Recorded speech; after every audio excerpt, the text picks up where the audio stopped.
Assalamualaikum warahmatullahi wabarakatuh. Saya Muhammad Mujibul Marom, SDN 2 Manggar, CGP Angkatan 9. Tugas modul 1.1, demonstrasi kontekstual pemikiran Ki Hajar Dewantara. Asas pemikiran Ki Hajar Dewantara. Pertama, pembelajaran itu menuntun segala kodrat yang ada pada anak-anak agar mereka dapat mencapai keselamatan dan kebahagiaan yang setinggi-tingginya baik sebagai manusia maupun sebagai anggota masyarakat. Pendidikan hanya menuntun, hanya dapat memperbaiki lakunya, bukan dasarnya.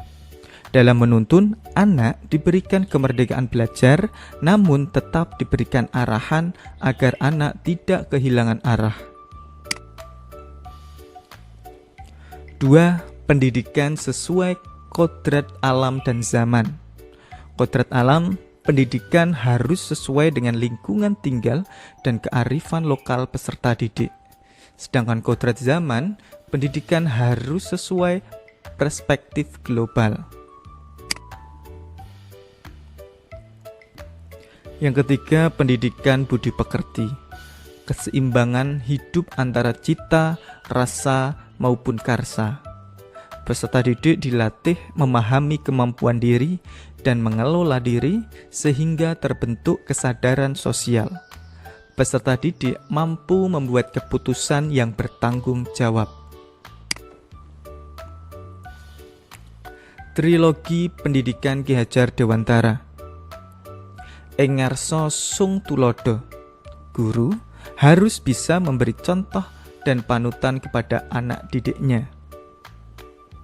Ing madya mangun karsa, guru harus bisa membangkitkan semangat atau kemauan dalam diri murid untuk terus belajar dan melakukan inovasi. Ing ngarsa sung tulodo, guru harus memberi dorongan atau motivasi atau arahan kepada anak didiknya.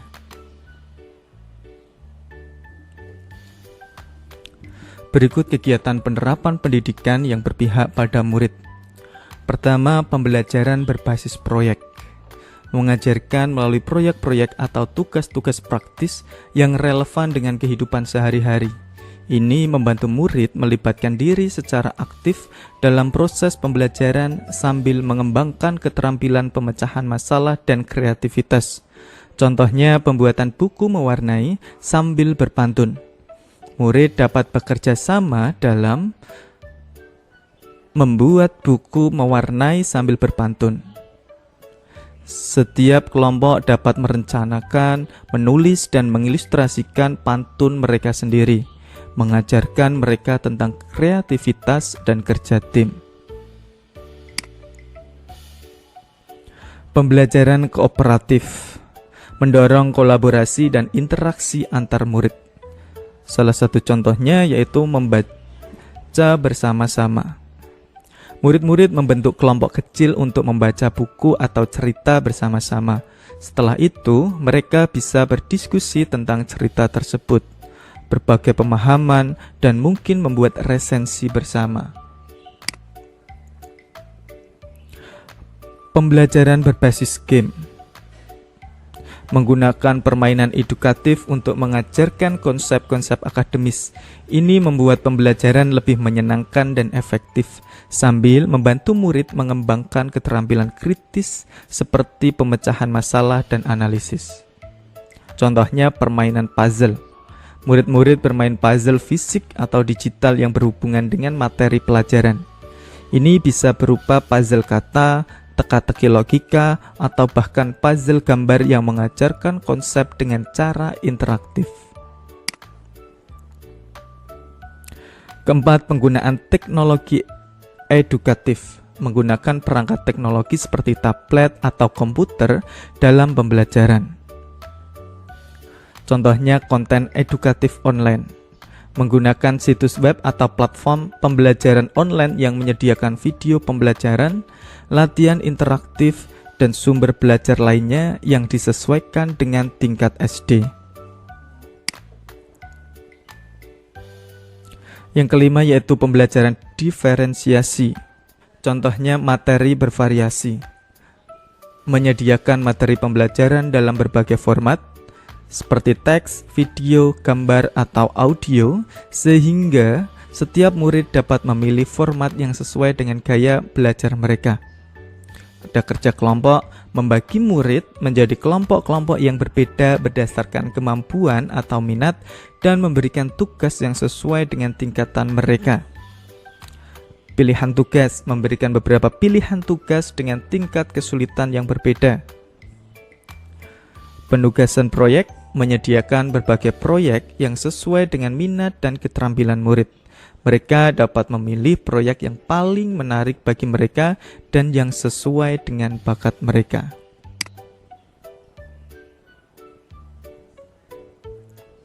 Keenam, pengenalan lingkungan. Salah satu contohnya yaitu penanaman tanaman di sekolah.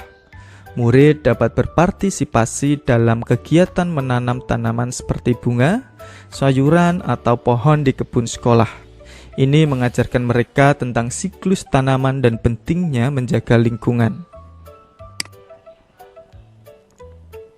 Berikutnya adalah program ekstrakurikuler yang beragam.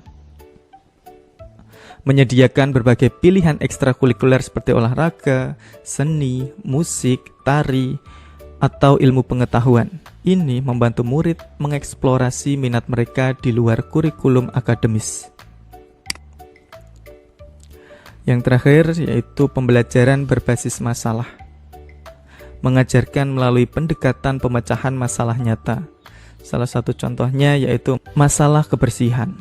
Meminta murid untuk mengidentifikasi masalah kebersihan di sekolah atau lingkungan mereka dan merancang kampanye untuk meningkatkan kesadaran akan pentingnya kebersihan.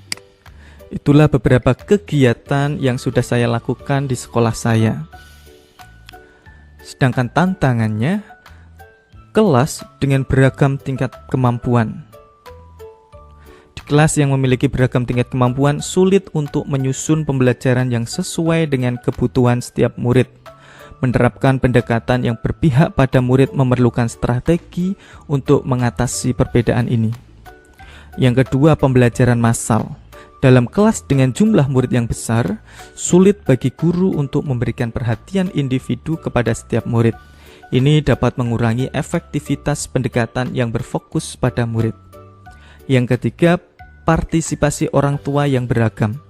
Tidak semua orang tua mungkin memiliki pemahaman yang sama tentang pendekatan yang berpihak pada murid, dan tantangan bisa timbul dalam mendapatkan dukungan mereka. Yang keempat, kebutuhan waktu yang lebih lama.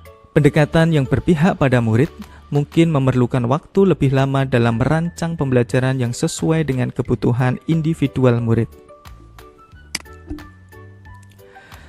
Solusinya yang pertama, tentunya pemetaan tingkat kemampuan. Melakukan penilaian awal untuk mengidentifikasi tingkat kemampuan setiap murid dalam berbagai mata pelajaran. Ini membantu saya memahami perbedaan kemampuan dan kebutuhan murid. Kelompok murid. Membagi murid ke dalam kelompok dengan tingkat kemampuan yang sejenis dalam suatu topik tertentu. Mentoring dan tutoring. Menggunakan model pembelajaran di mana murid yang lebih mahir membantu murid yang kesulitan. Ini tidak hanya membantu murid yang membutuhkan bantuan, tetapi juga memperkuat pemahaman murid yang lebih mahir. Yang kedua, penggunaan kelompok kecil. Dengan membagi kelas menjadi kelompok kecil yang lebih mudah diatur, guru dapat memberikan bimbingan lebih intensif kepada kelompok-kelompok ini. Yang ketiga, komunikasi terbuka. Melakukan komunikasi terbuka dengan orang tua melalui grup media sosial, berbagi informasi tentang kegiatan dan strategi pembelajaran. Yang terakhir, pembelajaran berbasis proyek. Solusi dari kebutuhan waktu yang lebih lama, yaitu menerapkan pendekatan pembelajaran berbasis proyek di mana murid dapat mengembangkan pemahaman mendalam tentang topik tertentu sambil menghasilkan proyek kreatif.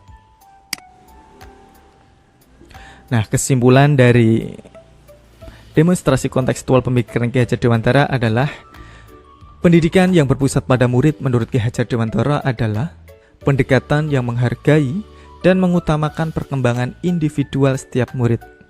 Hal ini melibatkan pengenalan nilai budaya lokal, pendidikan seimbang, pengembangan kreativitas, dan pemberian perhatian pada karakter dan kepribadian. Pendidikan yang berpusat pada murid juga mengedepankan partisipasi aktif murid dalam proses pembelajaran serta pemberian pengalaman nyata yang relevan dengan kehidupan sehari-hari. Dengan demikian, pendekatan ini bertujuan untuk menghasilkan individu yang mandiri, berdaya, dan memiliki pemahaman yang lebih dalam terhadap dunia di sekitarnya. Terima kasih, semoga bermanfaat. Wassalamualaikum warahmatullahi wabarakatuh.